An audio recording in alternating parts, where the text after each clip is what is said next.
Então, gente, um cordial boa noite. Alegria estar com vocês aí mais uma vez.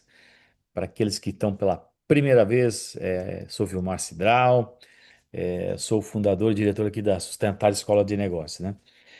Hoje nós tivemos assim uma boa adesão aí em termos de inscritos, né? Mas muita gente está preferindo pegar gravado, então vamos valorizar as pessoas que estão aqui online ao vivo para tocar esse tema tão importante, né? O professor Armando é um colega de longa caminhada. O Armando ele atuou da, junto à Universidade Corporativas, é professor, né, por longa data, tem uma experiência muito grande nessa área. E, paralelo a isso, também tem um viés de liderança e um terceiro bloco aí que também é um pesquisador, tem livros, né, na área de empresas familiares. E hoje a ideia básica aí é fazer essa conexão, né? De como que o homem, a pessoa do RH tem que estar preparado, esse olhar do RH no que diz respeito à empresa familiar. Então, o nosso encontro vai trabalhar justamente essas variáveis. Professor Armando, muito obrigado aí pela tua participação, mais uma vez aí nos apoiando a divulgar a escola, trazer conteúdo, né? E fico muito contente por mais uma vez estarmos juntos aí nessa caminhada. Por favor, o espaço é teu. Tá bom, obrigado, Cidral. Boa noite para todo mundo. Estamos aqui para falar de empresas familiares. Esse é um tema bem relevante. Praticamente 95% das empresas brasileiras são familiares e tem números que são cruéis, né? São números difíceis. Apenas 33% dessas empresas conseguem ter êxito na troca da primeira para a segunda geração. Então, quer dizer que 67% dessas empresas ou vão ser fechadas ou vão ser vendidas, mas não irá ficar nas mãos da segunda geração. Quando a gente vai para a terceira geração, esse número é ainda mais cruel. Apenas, depende do Instituto de Pesquisa, de 5 a 12% só das empresas chegam com êxito na terceira geração, por N razões. Mas geralmente estão conectadas aí a conflitos entre os familiares, centralização excessiva dos fundadores e falta de preparo dos sucessores. Também a gente tem esse tipo de quadro. O painel aqui hoje, dedicado às pessoas de RH, sendo essa live aqui voltada para RH, ela tem algumas razões, porque geralmente quando eu vou fazer algum tipo de trabalho de consultoria em governança de empresas familiares, é bem comum a minha primeira entrevista ser com os profissionais de recursos humanos, quando eu vejo profissionais de recursos humanos também envolvidos com o programa de sucessores, de liderança para sucessores, ou lidando com conflitos familiares também, muitas vezes, próximo disso, enfim, é muito difícil você dissociar o tema de sucessão com os gestores e gestoras de RH. Muito difícil. Realmente, nas empresas familiares, acaba sendo um tema muito sensível, e aí, quando se trata de um tema mais focado em comportamento, geralmente aí as pessoas de RH têm uma afinidade maior. Então, por isso que é o importante aqui dessa live. Eu vou subir aqui a apresentação para subir para vocês.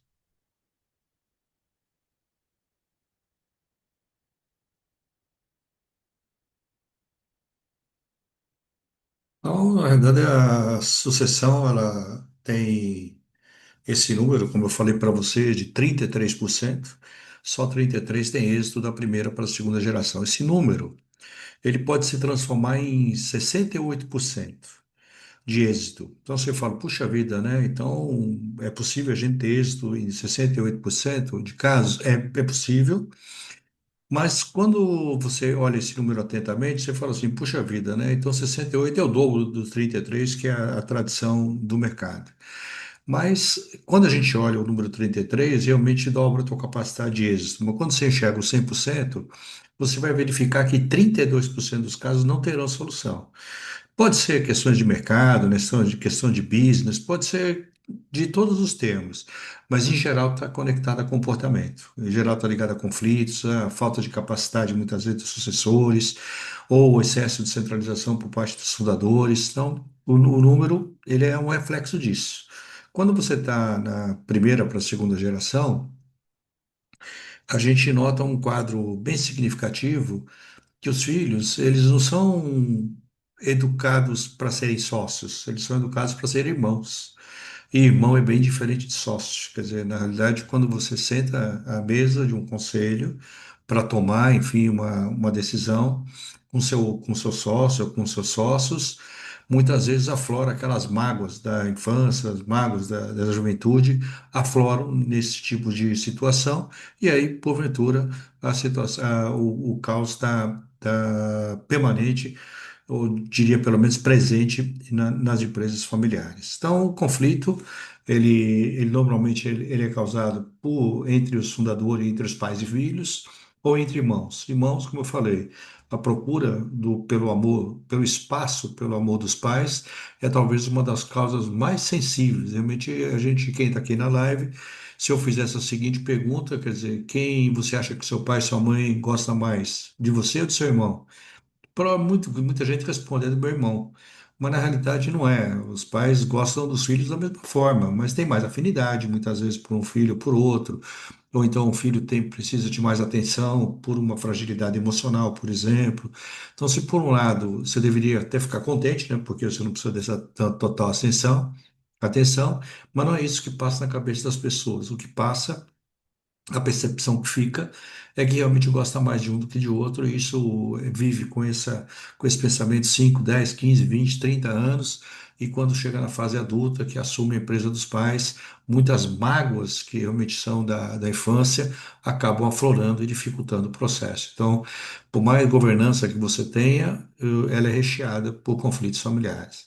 Tem os conflitos também entre pais e filhos, que são dois sensíveis aí. Primeiro, os fundadores ou fundadoras, né, relutam muito em deixar a empresa, muito. É mais uma filha deles que eles têm e relutam demais. Por mais que você faça o trabalho de sucessão, por mais que você trabalhe a governança na empresa familiar, as pessoas ainda querem tomar todas as decisões. Isso cria um conflito muito grande, porque, sobretudo, porque se o filho ou a filha já tiverem assumido como CEO da empresa, cria um problema enorme, porque ele precisa, ele quer tomar decisões, ele quer dar a cara dele, ele quer, ou ela, né, quer dar a digital dela da empresa, não consegue pelas interferências dos pais, dos fundadores.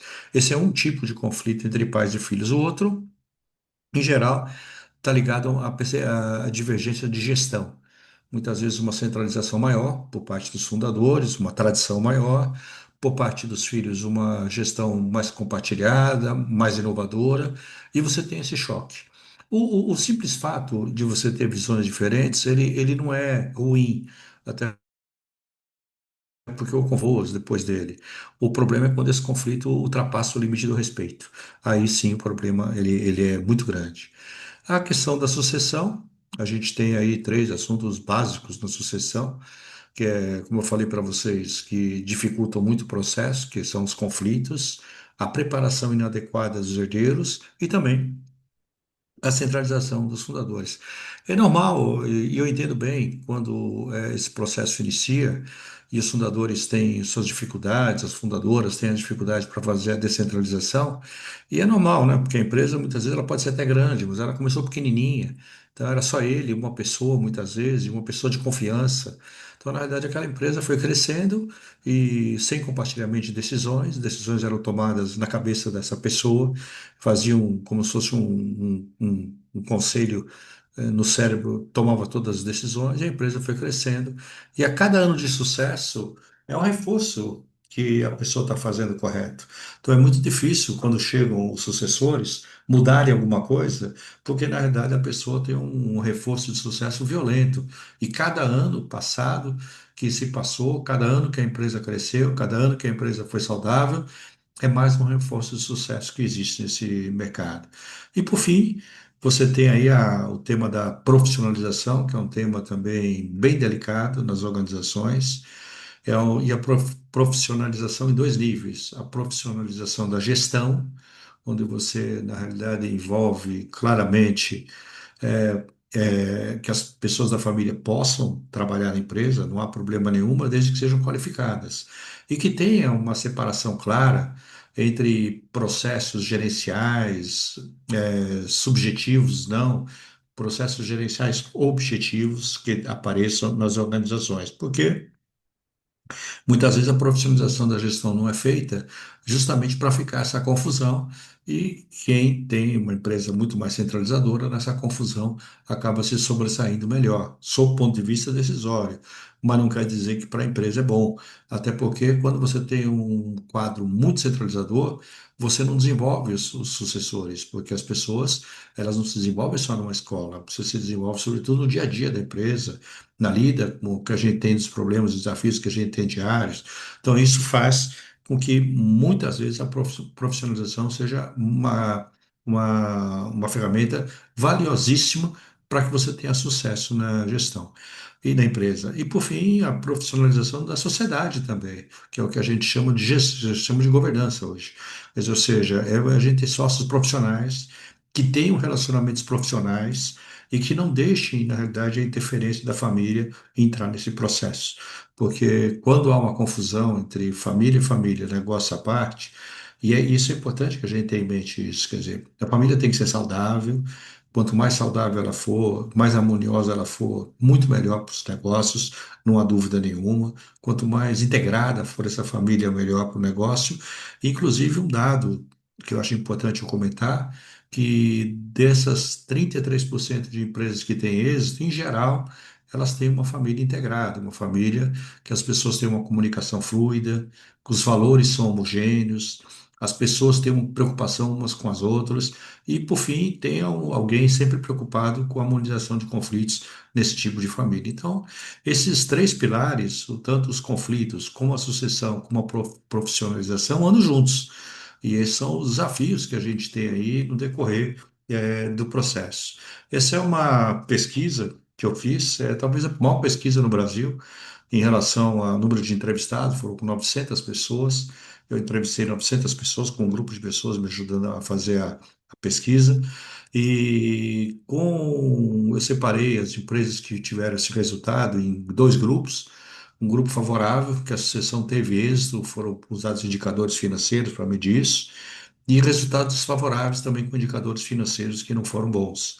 E ali a gente vê claramente que as empresas que tiveram um resultado favorável, elas prepararam sim os sucessores, 54%, e sim, 47% planejaram a sucessão. Por outro lado, as empresas que tiveram um resultado desfavorável, apenas 29% das pessoas prepararam os sucessores, e apenas também 14% planejaram a sucessão.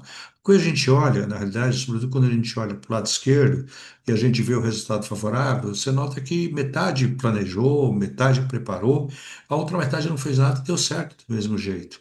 Então a gente não pode dizer claramente que é uma garantia de sucesso você preparar e planejar a sucessão, até porque você pode fazer isso da maneira inadequada, mas aumenta muito a probabilidade de êxito, né? Quer dizer, as empresas que realmente preparam com uma menor intensidade, no caso dos que geralmente tem um resultado desfavorável.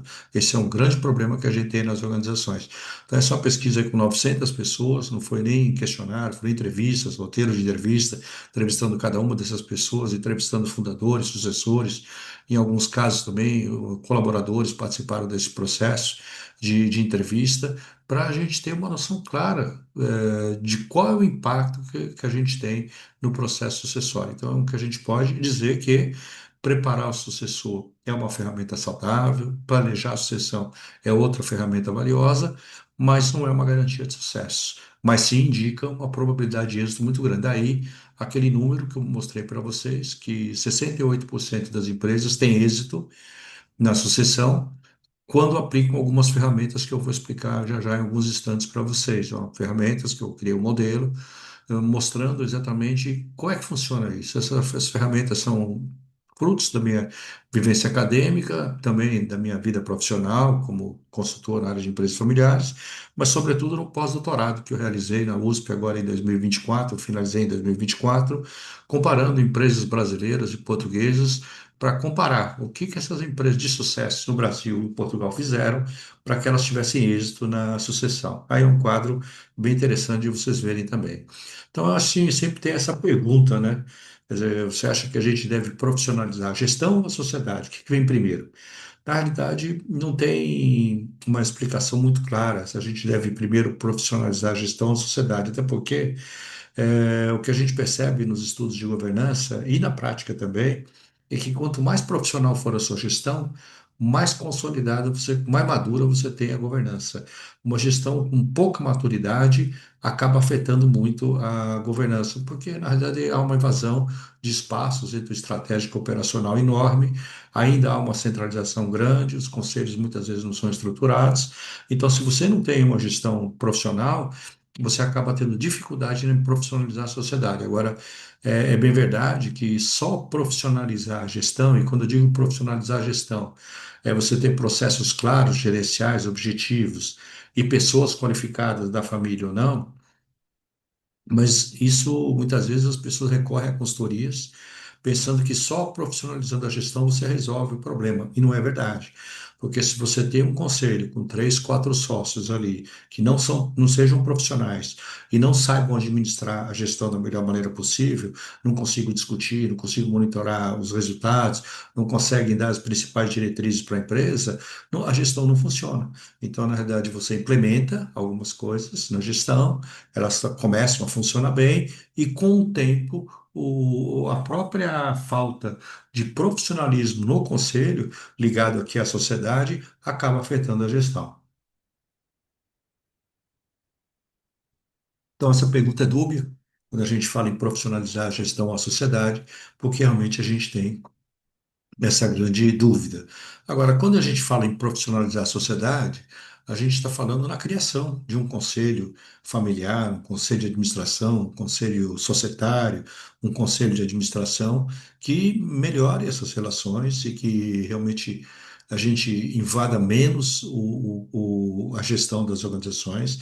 Elas têm que trabalhar de maneira como um reloginho e cada vez mais funcionais, que tenha um acordo familiar, que a gente chama de protocolo familiar, que depois é dividido em duas ferramentas, dois documentos, o protocolo familiar e o acordo de sócios, que vai regular o relacionamento de convivências entre sócios e entre familiares.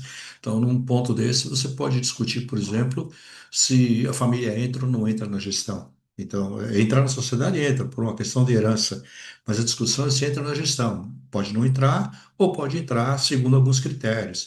E aí essas discussões muitas vezes são longas, porque alguns querem que a família entre, outros acham que a família entrando vai ser problema. E a empresa familiar, o grande desafio que a gente tem não é entrar alguém da família para trabalhar na empresa, é tirar alguém da família. Então a gente tem que ter muito cuidado para colocar, porque depois que colocou, para você tirar, é um problema muito grande. E por mais razão que, no caso, pode ser um fundador ou uma fundadora, decidam tirar alguém da família, por mais até razão que tenha, sob o ponto de vista de competência, de mérito da discussão, essa pessoa vai ser tida como uma vilã do processo. E aí mexe na harmonia familiar. Por isso que muita gente, às vezes, até evita de tirar alguém da família, porque os ruídos vão ser tão grandes, mas que deveria ter se perguntado, eu deveria ter colocado essa pessoa aqui. Então a gente precisa de critérios claros, ou então um acordo formal que vira um acordo de sócios, discutindo pontos, por exemplo, será que a gente pode ser sócio em outra empresa? Já sendo sócio da empresa da minha família, pelo Código Civil, sim, você pode, desde que não seja concorrência, porque aí seria uma concorrência desleal. Mas vai até a página 15 isso. Porque se você é sócio da empresa de sua família e vira sócio de outra empresa, com a sua esposa, com o seu marido, você abre uma outra empresa, e essa empresa quebra e seu nome fica sujo, aquilo vai afetar, na realidade, a empresa da família. E se a sua empresa, com a sua esposa, com seu irmão, com seu cunhado, enfim, com outras pessoas que não a empresa da família der muito certo, você acaba dedicando mais horas para o negócio que está melhor do que o negócio da família. Isso também gera conflito. Então a gente vai discutindo nesse protocolo familiar, que vira depois um acordo de sócios, pontos sensíveis, justamente para evitar, você discute soluções quando a situação está bem, onde você não tem conflito, e aí você encontra uma solução para que quando tiver esse problema aparecer, se é que vai aparecer, você já tem uma solução pronta para evitar conflitos. Então, o protocolo ele ajuda muito nisso. Ele, e além de criar, na realidade, um vínculo societário, porque como ele é feito de maneira participativa, junto ao arquiteto ali que está montando todo o protocolo familiar, é uma forma já de você sentir um laboratório se as pessoas vão continuar sócias ou não. Porque, veja, você, muitas vezes, na primeira geração, talvez não se faça tanto sentido, embora necessário, não se faça tanto sentido você ter um modelo de governança, porque, na realidade, o fundador é o presidente, a fundadora é a presidente, e é uma coisa só, é muito difícil a gente separar. Mas quando você tem filhos na primeira geração, netos na terceira geração, nem todas as pessoas vão trabalhar na empresa que não vão trabalhar na empresa, não vão ser sócios, e por isso vão ter responsabilidade, têm os seus direitos, mas têm os seus deveres. Então, se a empresa for bem, você pode distribuir os dividendos, mas se a empresa tiver um prejuízo, talvez tenha que os sócios colocarem dinheiro na própria empresa. Então, você veja que é uma responsabilidade, você não pode descobrir, de repente, que a empresa está mal. Então, na verdade, a função do conselho também é você monitorar os resultados e se antecipar qualquer tipo de problema. Então, nessa criação, nesse fórum, que a gente discute já o formato do conselho de família, o formato do conselho de sócio ou de administração ou consultivo, depende um pouco da fase que você está tocando a empresa, e depois disso criar esse protocolo familiar. Esse é um quadro que mostra como fica a situação quando você cria esse modelo societário, que é o primeiro passo. Então, você tem aqui, eu coloquei conselho societário, mas volto a dizer, poderia ser um conselho de administração, um conselho administrativo, ou até mesmo um conselho consultivo. Então, aqui você tem 5 famílias, cada uma com X herdeiros. Quer dizer, então a família um tem 4 herdeiros, enquanto a família 5 tem um herdeiro. Mas cada família dessa tem 20% de cotas. Só que a família um tem 4 herdeiros. Você vai dividir esses 20% por 4. E a família um tem um herdeiro. Você vai dividir os 20% por um apenas. Então, individualmente, ele tem muito mais cotas do que os outros, sob o ponto de vista, não somados, mas eu estou falando no nível individual. E a gente precisa equilibrar isso. Para você não colocar 12 pessoas, por exemplo, num conselho, vai vir um de cada família para esse conselho, vai ter os conselhos, pode ter conselheiros externos também, e você monta esse conselho de sócios e você distribui quais são as decisões, quer dizer, que decisões a gente vai deixar para esse conselho tomar conta e que decisões a empresa toma. Então, por exemplo, vamos supor que você coloque uma pessoa para presidir a empresa, mas você limita. Você fala assim, olha, mas ela não pode pedir empréstimo até um valor X. Até um valor X para cima tem que pedir autorização para o conselho de sócios. Ou se você fala, se quiser vender a empresa, tem que pedir autorização para o conselho de sócios. Olha, se quiser discutir qual vai ser a estratégia da empresa, tem que ter a aprovação do conselho de sócios. Então a gente define, na realidade, as atribuições, o que esse conselho tem de autonomia e o que não tem, e o que está fora desse escopo, aí o presidente ou a presidente da empresa começa a tocar com muito mais naturalidade. E aí você separa o que tem nesses dois quadradinhos aqui dessa estrutura, que é propriedade e gestão. Quer dizer, o que fica em cima do conselho societário é a propriedade, o que fica embaixo é a gestão. Quanto mais você separar esses dois níveis, melhor funciona a organização, porque um vai cuidar da execução e o outro nível vai cuidar de aspectos como definir as diretrizes estratégicas, monitorar os resultados, decidir quem vai ser o diretor ou quem não vai ser dessa empresa, também é definido por um conselho societário, contratação de conselho, contratação de auditoria externa, enfim, você separa as atribuições para você conseguir rodar e rodar de uma maneira melhor. Esse aqui é o quadro, aquele que eu estava comentando aqui com vocês agora, e eu estou fazendo de uma maneira não tão rápida, mas para sobrar tempo, se alguém tiver alguma dúvida. Esse é o ponto mais sensível que a gente vê na sucessão, e esse ESF, que é o êxito da sucessão familiar, um modelo de trabalho que eu venho executando, ele mostra, na realidade, que a governança da família é uma das ferramentas, e eu vejo popularizado aí que a governança como uma ferramenta para resolução de solução. E, na minha opinião, não é uma verdade absoluta, porque ela resolve parte do problema. Então, primeiro, você tem que ter um alinhamento estratégico. Quer dizer, os sócios têm que estar alinhados estrategicamente sobre qual o futuro da empresa, desde valores até a estratégia. Esse alinhamento é muito importante que você tenha esse foco, para que você tenha depois uma execução e uma performance de resultado melhor. A governança na família envolve você criar o protocolo familiar, como eu falei alguns instantes para vocês, mas também um conselho de família, porque assim você separa discussões da família no conselho de família e discussões da empresa no conselho de sócio, no conselho de administração. O conselho consultivo é um degrau anterior ao teu conselho de administração. Geralmente você coloca um conselho consultivo justamente para os relacionamentos se amadurecer, você ter mais vínculo societário e depois você passa a poder liberativo, que é o conselho de sócios. Então, esse é o quadro que a gente olha de uma maneira mais caracterizada. A sucessão familiar, você tem que ter uma preocupação, são várias preocupações que a gente tem, mas três delas são relevantes. Quer dizer, primeiro, preparação dos herdeiros. Eu acho que a gente tem boas escolas no país, sustentária, uma excelente escola no Brasil, preparando aí os seus executivos, mas a escola, ela tem uma parte de responsabilidade. O dia a dia é onde a gente se desenvolve também. E muitas vezes a gente não pode deixar a responsabilidade somente para as universidades resolver o problema, porque parte é o dia a dia que a gente aprende na escola da vida. Portanto, a preparação dos herdeiros tem que ser ampla, sob o ponto de vista de conhecimentos acadêmicos de qualidade, mas ter um envolvimento prático muito forte. E para isso, na verdade, a preparação dos herdeiros, você tem que distinguir o que são hard skills, quer dizer, competências ligadas à parte técnica da empresa, e soft skills, que são as habilidades interpessoais, os comportamentos que você deve desenvolver. E aí eu vejo um gap muito grande nas organizações, porque desenvolve as pessoas sob o ponto de vista de critério técnico, de competência técnica, mas não desenvolve as pessoas sob o ponto de vista de soft skills. E o que acaba acontecendo na maior parte dos problemas das organizações é uma questão de comportamento. Então, você coloca uma pessoa para liderar o processo como um todo, um dos sucessores, os herdeiros é eleito lá como um sucessor, mas ele não tem inteligência emocional, a família fica perdida. Quer dizer, cada hora estoura uma coisa e a pessoa não tem estabilidade emocional, muitas vezes, para aguentar. Então, você precisa ter uma estabilidade. Isso está no campo do comportamento, não está ligado no campo técnico. Então, a preparação dos herdeiros, ela não deve envolver só o hard skills, só o conhecimento técnico, mas sim as soft skills ou as habilidades interpessoais.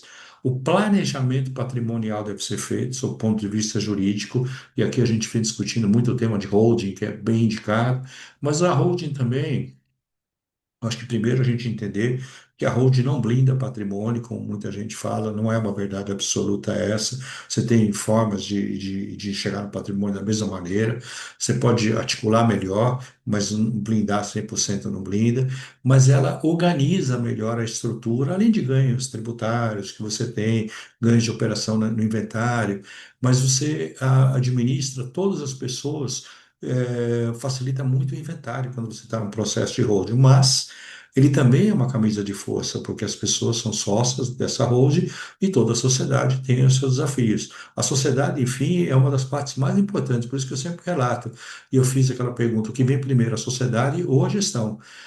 A rigor, uma gestão mais madura favorece a profissionalização societária, mas sem a sociedade não tem gestão, muitas vezes, que funciona. E a delegação, né? Quer dizer, a delegação é outro ponto na sucessão familiar, que é a possibilidade de você enxergar a sucessão sob o ponto de vista de um evento, mas que tenha que ter um marco temporal, quer dizer, precisa, de fato, o herdeiro assumir aquela posição como sucessor e o fundador ou a fundadora da empresa fazer a delegação. Ele pode ir para um conselho, lá de sentar e cuidar do conselho, mas ele tem que deixar o herdeiro trabalhar, o sucessor ou a sucessora trabalhar. E esse é um ponto-chave, porque às vezes não deixa. Então você passa, mas não passa muito, continua ainda mandando em todas as coisas. Isso cria um problema enorme, sob o ponto de vista de gestão, porque o CEO ou a CEO fica na dúvida do que fazer, porque a cada passo que ela faz, ela pode ser revista pela parte do fundador. Então, é muito importante que a gente tenha essa delegação e que o próprio fundador e fundadora funcionem como conselheiros, mas eu não digo só conselheiros de um conselho de administração, mas de aconselhamento mesmo, porque são pessoas com uma experiência muito grande e que já passaram por diversas situações e que, porventura, possa passar de novo, e você, ajudando nesse aconselhamento, você acelera a carreira das pessoas. Profissionalizar a gestão é a quarta ferramenta, muito importante também para você trabalhar esse tipo de situação. Trabalhar as pessoas, quer dizer, você tem pessoa-chave na organização que no processo sucessório fica com medo de ficar na empresa, porque talvez não tenha a mesma facilidade que tinha quando era uma fundadora ou um fundador. E você precisa cuidar das pessoas. Ah, realmente começa a ter medo. As pessoas falam, mas será que aquela empresa vai ser liderada da melhor maneira possível? E quando você perde essa conexão, sob o ponto de vista estratégico, ou você perde essa conexão com a visibilidade de futuro da empresa, você tem perda de talentos. E aí é uma coisa muito ruim. Fora o clima, que fica muito delicado também quando você está no processo sucessório. A gestão, enfim, que ela tem que ser madura, tem que ser própria, como eu falei com vocês, com processos claros e, sobretudo, com gente qualificada trabalhando na empresa e tecnologia. Tecnologia hoje é uma. Eu não acredito que a tecnologia vai colocar você muito avante de uma outra empresa, porque ela é facilmente copiada e adquirida. Mas é que a tecnologia ela equaliza todas as empresas e é importante que a gente faça uso dessa tecnologia da melhor maneira possível. E, por fim, mediação de conflitos. Lembrando aqui que 85% das empresas familiares têm conflitos muito grandes. É muito ruim você fazer um processo sucessório com um ambiente muito conflituoso, você não consegue fazer isso direito, portanto, a mediação de conflito pode se fazer necessária. Então, quando eu enxergo, na verdade, o êxito da sucessão familiar, eu não enxergo só a governança resolvendo, e sim tendo um alinhamento estratégico, a governança familiar existindo, mas ter processos claros de sucessão, ter uma profissionalização da gestão e a mediação de conflitos quando for necessário. E às vezes você vai andando com essa mediação por muito tempo, porque a família tem uma dinâmica que muitas vezes é difícil de você resolver. E aqui, voltado aqui mais para os sucessores e sucessoras, como eu falei para vocês, essa é uma live muito focada no RH, também trazer competências-chave que a gente vê que são necessárias nos sucessores hoje, como comunicação, comunicação empática, comunicação horizontal, comunicação lateral, comunicação vertical, diagonal, todo é um processo muito forte de comunicação. E então, e fora a parte da comunicação não verbal que se tem. Então a gente precisa trabalhar muito essas competências de comunicação nos herdeiros que vão virar sucessores. A gestão de talentos, por exemplo, que hoje se mistura muito com engajamento. Quer dizer, uma empresa hoje, ela não estão sofrendo muito pelo turnover hoje, que a gente vê as organizações, mas elas sofrem mais quando você não tem engajamento. Então, quer dizer, além de reter pelo menos um grupo X de pessoas, a gente precisa ter um time engajado, precisa ter pessoas engajadas. E quem faz tudo isso é a liderança. A liderança tem um papel de impacto muito grande nas pessoas. Então, se o líder, que no caso for o sucessor ou a sucessora, não tiver desenvolvido comunicação, gestão de talentos, seus relacionamentos, que deve ter essas pessoas devem ter um jogo de cintura muito grande, porque tem uma série de stakeholders envolvidos no processo, e um deles é a família. E a família é uma parte importante do processo, e quem fazia isso eram os fundadores antes, essa intermediação. Agora o sucessor vem com o pacote, ele vai administrar essa situação conjunta. Por mais que se tenha um modelo muito bem até aplicado de governança à interferência da família, e com muito jeito você tem que conduzir esse tipo de situação, até porque as situações difíceis estão presentes. Então, eu vejo hoje problemas, eu vejo, assim, nas organizações que eu atuo, problemas, por exemplo, como saúde mental, afetando muito a questão de relacionamento, muito a questão entre as pessoas. E se você não tiver um certo cuidado com isso, não tem sucessão que ocorre. Ocorre de uma maneira muito catastrófica. Entender a estratégia do negócio. Por isso que eu estou me referindo aqui a competências mais de comportamento, soft skills, mas entender a estratégia do negócio também é importante. Em geral, as pessoas são escolhidas para essa função pela capacidade técnica ou pelo conhecimento estratégico, mas se não tem conhecimento estratégico para você cascatear a estratégia e estar alinhada nas decisões, isso não funciona. Ter competências de negociação e mediação, digital, esse mindset digital que hoje a gente vê nas organizações, quer dizer, a gente tem que dar um pulo, um salto da gestão analógica para um salto digital. Isso é uma questão de mindset. Eu vejo bastante isso, eu vejo que as empresas que não estão evoluindo, não é por uma questão de falta de conhecimento técnico, até porque você pode ter uma série de plataformas que você pode adquirir esse conhecimento de maneira gratuita ou mesmo contratando consultorias, mas é o mindset que está por detrás disso, fazendo você enxergar a gestão de uma maneira digital. Tem muita iniciativa em empreendedorismo, quer dizer, muitas empresas dessas foram criadas na base do empreendedorismo. E quando morre esse tipo de situação lá na frente, dificulta todo o processo da empresa. É claro que, à medida que a empresa vai crescendo, você vai profissionalizando mais e vão ter algumas amarras para esse empreendedorismo, o que é normal, até para que você tenha um pouco mais de segurança na própria empresa. Inteligência emocional, como eu falei para vocês, quer dizer, na verdade é você reconhecer as tuas emoções e aprender a lidar com essas emoções, mas ao mesmo tempo ter empatia, no sentido de você reconhecer, se colocar no lugar das outras pessoas para reconhecer as emoções que cada uma tem e aprender a lidar com esse tipo de situação. Articulações internacionais, hoje, você vê uma empresa está aqui, mas ela está competindo com uma empresa que está no outro país.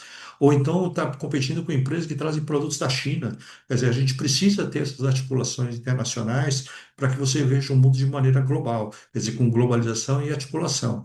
Tem uma grande capacidade de desenvolvimento de times. Eu vejo, às vezes eu vejo um CEO, um líder, um gerente, um diretor, ele sai de uma empresa para outra, depois de um ano ele já está com o time completo. Quer dizer, ele foi pegando as pessoas no lugares, uma pessoa que tem muito relacionamento, fora a capacidade de desenvolvimento que essa pessoa tem e tem de maneira significativa. Então, quando a gente vê esse tipo de situação, é gritante quando não tem essa capacidade de formação de times. E a capacidade de decisão, né? Quer dizer, ou seja, precisa ter muita coragem para tomar decisão. Coragem e cuidado também para tomar decisão, porque na realidade a gente precisa ter cuidado e inclusive a humildade para corrigir quando um desvio estiver acontecendo daquela decisão, muitas vezes que a pessoa tomou. Agora, em geral, eu trabalho há 37 anos no mercado, só com empresas familiares, e 47 do mercado geral. Eu diria para você que a maior parte das decisões erradas que eu tomei, eu estava emocionalmente envolvido. Mas, ou seja, se a gente não tem uma estabilidade emocional, você toma uma decisão ruim justamente porque fica a tua visão. Ter um pensamento crítico muito claro. Aliás, eu lembro quando eu fui fazer filosofia, eu fui porque eu queria estimular esse pensamento crítico em mim e acho que pude ajudar, pelo menos, a ter uma visão crítica, porque não é simplesmente copiar e colar. É você enxergar aquela situação de outra maneira e de maneira neutra para que você consiga enxergar divisões diferentes. E, por fim, você ter liderança por influência, quer dizer, é você fazer com que as pessoas caminhem numa direção, engajadas numa causa, e você tem essa capacidade, porque as pessoas são diferentes. E já que as pessoas são diferentes, a gente tem que lidar com as pessoas também de maneira distinta. Quer dizer, veja, não adianta a gente querer tratar todas as pessoas como iguais. As pessoas são diferentes e a gente precisa aprender a lidar com essas diferenças. Do ponto de vista de compliance, a gente tem que tratar as pessoas de maneira igual, sem dúvida nenhuma. Mas no relacionamento humano, tem pessoas que você vai lidando, cada uma de um jeito. E a gente precisa aprender esse jeitão das pessoas, senão você não sobrevive. Então, essas competências, na realidade, na minha opinião, elas são chave para que você consiga lidar de uma maneira melhor quando você estiver fazendo o processo sucessório. Então, como eu falei para vocês, a profissionalização é importante, a sucessão é importante. Esse quadro aqui que eu coloquei talvez seja o quadro central, mas, ou seja, dessa apresentação de hoje. Não adianta a gente pensar só em governança, é importante a gente pensar num alinhamento estratégico, é importante a gente pensar na governança familiar, com tudo que vem junto. É importante a gente pensar no pacote de sucessão, que tem importâncias díspares.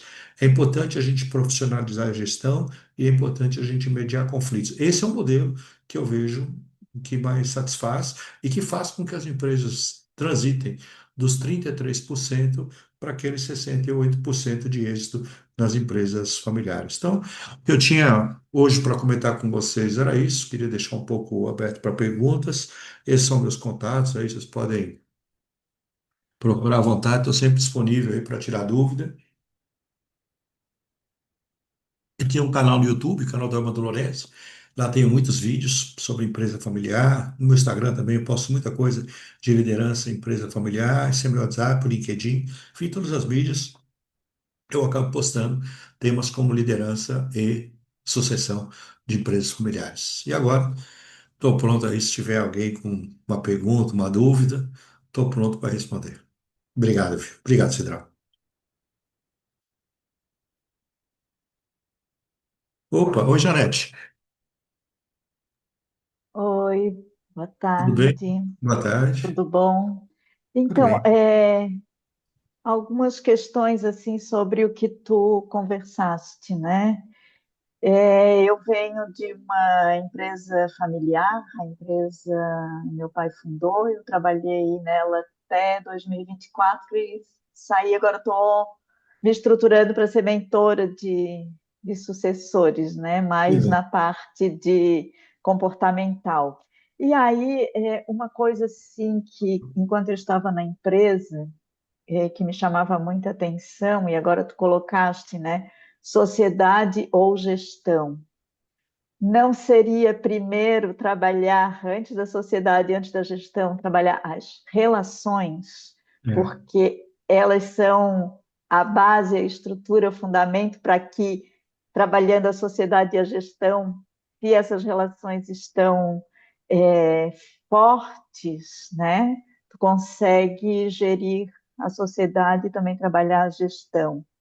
E antes da mediação de conflitos, trabalhar a prevenção dos conflitos, antes que eles se instalem, né? Então, não sei do teu ponto de vista se tu concordas comigo nesse sentido. concordo totalmente, Janete. Quando eu coloquei profissionalizar a gestão da sociedade, era só uma dicotomia entre os dois. Não que os dois devam vir antes de tudo, né? Mas entre os dois, o que que a gente prefere? Mas eu concordo com você. Eu acho que antes de todo esse modelo que a gente está discutindo, existem pessoas por detrás. E essas pessoas precisam ter comportamentos adequados, porque na realidade não funciona. Não tem governança que funciona com comportamento inadequado, não tem sucessão que funciona com comportamento inadequado. Só que às vezes o conflito, eu acho que o ideal seria, na realidade, a gente prevenir. Só que tem coisas que vêm da infância, você percebe? E que a gente, como pai ou como mãe, a gente não deu conta daquilo naquele momento. E aquela mágoa que tinha um filho do outro ficou. Então, quer dizer, dá para prevenir? Dá, mas é muito difícil a gente prevenir tudo, sobretudo quando são coisas que vêm da infância. Acho que a gente tem que tentar, mas é dificílimo, realmente. A gente só consegue ver a educação que a gente deu muito tempo depois. E mesmo assim, a gente é um ser humano, né? Um ser humano pronto a falhas aí constantemente. Mas eu acho que a gente tem que prevenir. Por isso que o protocolo familiar, quando você discute essas regras, quando a situação está estável, sob o ponto de vista de comportamento, é uma maneira de você prevenir, porque quando surgiu o conflito, você já tem uma solução teoricamente encaminhada. Mas eu concordo plenamente com você, Janete. Eu acho que o comportamento vem antes de tudo e a prevenção dos conflitos deveria ser uma preocupação genuína de todos. Aqui não dá para a gente se prevenir tudo, né? Isso aí, infelizmente não tem, até porque você tem entrada de outras pessoas da família que não são da família, que vão entrando no meio do caminho e que a gente não tem controle, né? E são pessoas que interferem no processo como um todo. Então, mas eu concordo em grau, gênero e número com você. Eu fiz na empresa um projeto piloto, isso lá em 2005, quando a terceira geração começou a entrar. E eu vi a vulnerabilidade, né, até pela questão dos comportamentos dentro da família e como eles se comportavam dentro da empresa também, que agiam como se estivesse em casa. E aí, eu vendo isso, eu criei um programa que era de trabalhar essas relações, né? Então, era um programa que chamava Programa de Desenvolvimento Humano, e onde a gente trabalhava junto com a psicóloga essas questões mais relacionadas às relações mesmo, né? Enquanto esse programa estava ativo na empresa, ele durou, eu acho que uns 5 anos, essas relações estavam muito azeitadas, muito tranquilas da convivência. E a partir do momento que a gente encerrou, por alguns motivos, mais tarde isso veio a impactar, né, nos relacionamentos deles. Então, eu acho que essa questão de trabalhar as relações é uma coisa que precisa ser constante, né? E eternamente, porque relacionamentos são coisas como tu falou, né? Vão entrando outros entrantes na família que acabam mudando todo o comportamento de quem já estava, né? Então, porque como isso é uma live para RHs, então eu acho que o RH tem esse papel também de estar trabalhando, embora se ele não for da família, fica meio difícil até de ele implantar um programa desse, né? Fica muito difícil, mas muitas vezes o RH trabalha em parceria com a consultoria e é a ponta de entrada, a porta de entrada, muitas vezes, do processo, né? Porque realmente os fundadores recorrem ao RH, não tem jeito, né? Porque tudo funciona na base do comportamento, gente. Toda a conexão está lá dentro, está no comportamento, né? Então, quando a gente olha, por exemplo, você veja, pesquisa que eu realizei, mas não com empresas familiares, aí com empresas em geral, mostrando que 83% dos executivos e executivas, dos gestores de maneira geral, são desligados pelo comportamento e não por questões técnicas, né?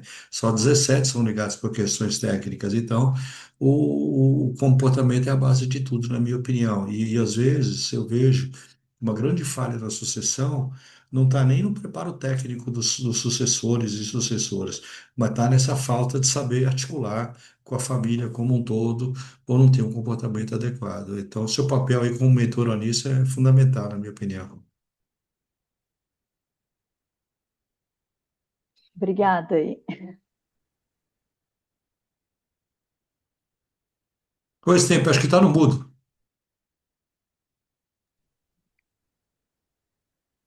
Tranquilo.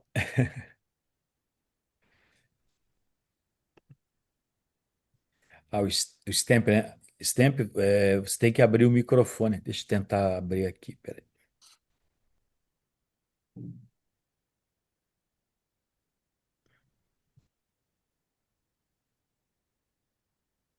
Não, ainda está fechado.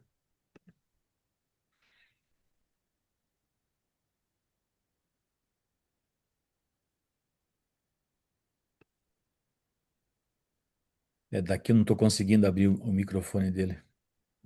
É, a gente não consegue, só consegue fechar, eu acho. Vamos ver aqui.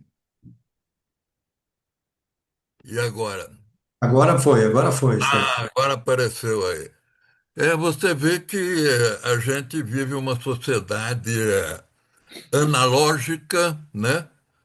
Versus a geração antiga, né? Estamos o analógico e o digital brigando aí em cima dessas tecnologias todas aí que vem acontecendo. Eu Eu sei que aqui a questão, a gente está voltado à questão do RH, né? RH está na essência, da minha formação. Eu comecei trabalhando em RH com Oscar Mutumura, que vocês devem conhecer aí de longa data, né? Meu outro parceiro também, o Cabreira. A gente cansou aí de fazer seminários, cursos, etc., discutindo, né, essas questões. E você, Armando, separou muito bem a questão da família, patrimônio versus a família e a gestão, né? E o grande desafio que fica é um desafio de preservar esse patrimônio, né? A preservação do patrimônio é a meta que a gente quer. Você também, na resposta aqui para a Janete, né? Você passou rapidamente sobre aquela situação que isso independe se é uma empresa familiar ou se é uma grande multinacional, né? Trabalhei com grandes grupos nacionais, trabalhei com cooperativas médicas, né? E esse problema da sucessão, esse problema da profissionalização, é um problema que a todo momento ele surge e vira um desafio muito grande. Perfeito? E eu queria colocar para você, quando você fala ali na profissionalização, a Janete lembrou a questão de família, né, Janete? Aliás, quem já tratou bem desse assunto é o Roberto Carlos, né? O Emoções, lembra do Emoções do Roberto Carlos? Então, a vida em família é emoções, uma após a outra, né? É uma coisa outra, é verdade. Mas voltando aqui à questão, eu acho que entre a profissionalização e essa gestão, a gente tem que ter um modelo de negócio muito bem definido, muito bem estruturado, porque cada profissional que você coloca, ele traz uma história, ele traz um conhecimento, uma vivência da empresa dele anterior, né? E aí essas vivências, um veio de multinacional, outro veio de uma empresa nacional, o outro é um enrustido nervoso, focado nele mesmo, né? Então, eu acho que o desenvolvimento de um modelo de gestão padrão para a empresa, eu acho que é um harmonizador dessa questão. De um lado, a família querendo ver de um jeito, e de outro lado, profissionais que não necessariamente podem trazer uma linguagem como a gente gostaria para o momento, né? O que você acha? Eu acho que está certo, né? A gente discute muito, eu estou dando aula no IBGC, que é o Instituto Brasileiro de Governança Corporativa. A gente discute muito isso, quer dizer, o modelo de gestão maduro favorece muitas situações nas organizações, inclusive uma sociedade até melhor. Quer dizer, o modelo de governança, embora ele deveria cuidar para que você tivesse uma gestão mais madura, mas a gente vê um trabalho de mão dupla, sabe, sempre uma gestão madura com modelo de negócio pronto, ele favorece muito o modelo de governança e, no fundo, a sucessão e todas as harmonizações, porque a própria gestão mais madura, como se ela que blindasse, vamos dizer assim, a gestão de determinadas influências comportamentais. Mas é difícil chegar nesse ponto, é muito difícil. E as empresas precisam ter muito tempo para chegar, né? Mas eu gostaria de dizer que eu gostei de ver, eu dei aula com o Stamp, tenho muita saudade dos nossos tempos aí, Stamp. Bons tempos, né? Vivemos muitas experiências, né, de transição de empresa, de conflitos, né? Por exemplo, você falava aí sobre essa questão. Eu trabalhei muito tempo com a Unimed, né? Na reestruturação do sistema Unimed. Não tem um dono, teoricamente todos são donos, né? Das cooperativas. Cada médico tem um pedaço da cooperativa, né? Mas tem uns que mandam mais que os outros, né? É bem Uns característico das cooperativas mesmo. Tanto é que elas, sobretudo as de crédito, né, passaram por uma reformulação do Banco Central para ter em 2014, se eu não me engano, que saiu a norma do Banco Central, para você ter uma gestão mais profissional, um modelo de governança mais estruturado. Ali, pelo menos as de crédito, as médicas eu não sei como, acho que no Banco Central não atua lá. Mas com certeza a cooperativa de crédito é muito, cooperativa em geral, é muito como isso, né? Cada um se sente dono de um pedaço, né? As cooperativas médicas, elas são reguladas dentro da ANS, né? Ah, é, Inês. Regula todo o sistema de saúde. Como elas não profissionalizam, né? A maioria está quebrada, são campeãs aí dos sistemas de reclamação, infelizmente. É uma parte aí. Mas é bom ouvir testemunhos aí como o da Janete, né? E essa experiência dela aí, familiar, e revigorando, né, o processo como um todo.